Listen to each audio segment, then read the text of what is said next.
Bonjour, enchanté, je m'appelle Richard.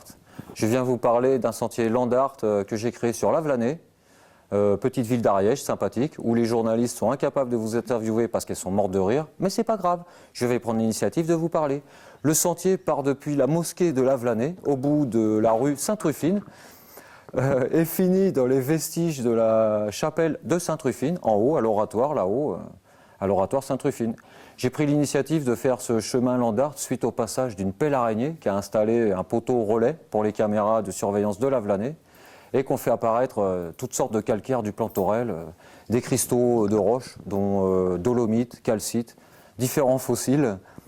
Putain, je peux pas regarder. En fait, je peux pas regarder la journaliste parce qu'elle pleure. Elle est en train de pleurer. Elle va décéder en direct, je pense. Donc voilà.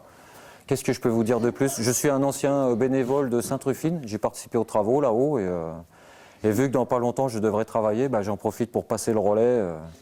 Je vous conseille de contacter Joe Post, enfin Joe Urban. Il a plein de noms. C'est le créateur de la page Escapade en Pays Qatar sur Facebook. Et il attend avec impatience les futurs bénévoles qui vont l'aider à finir de mettre à jour le sol de la chapelle. Il y a encore un mur face nord à faire apparaître, à mettre en valeur.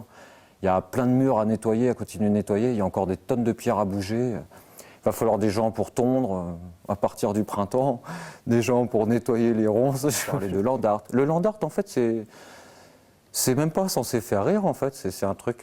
c'est quoi le land art? Définition Wikipédia du land art. Forme d'art contemporain qui utilise tout ce qu'on trouve dans la nature, pierres, cailloux, feuilles, plumes, morceaux de bois, pour créer une œuvre qu'on abandonne sur place aux éléments.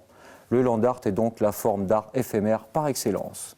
Moi, perso, le land art me permet de faire de la méditation, d'atteindre une forme de zénitude. Parce que c'est vrai que depuis peu, j'ai ouvert une page Instagram qui est en train de connaître un tout petit... Elles sont en train de pleurer. Alors la page Instagram, elle s'appelle Richard, avec un T, Doom Doom, D-O-U-M, D-O-O-M. Et c'est là où on peut voir mes plus belles photos de land art. J'essaye de faire du land art en fait dans les sites les plus sympas du Pays d'Aude. Il y a des photos à Montségur, il y a des photos à Montbel, il y a des photos à Roquefort-les-Cascades, il y a des photos à Fontestorbe. Et derrière, c'est porte ouverte parce qu'on vit dans un pays fabuleux, puis il y a un patrimoine de ouf. Et c'est porte ouverte à toutes les créations. Puis si en fait j'ai fait aussi tout ça, c'est grâce à M. Sanchez, maire de Lavelanet, qui a dit aux citoyens qu'il fallait prendre des initiatives et que la ville elle était à nous, puis qu'il fallait faire ressurgir le patrimoine, le passé, puis tout ce qui était beau à Lavelanet. Puis tous les gens qui s'ennuient, qui tournent en rond à Lavelanet, puis qui disent il n'y a rien à faire, moi je leur dis c'est pas vrai, il y a plein de choses à faire à Lavelanet.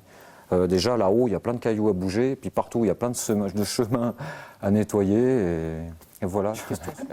Ah, c'est fini, non? Non. Oh, sérieux? Je suis en train de parler tout seul. Ah, salut, merci.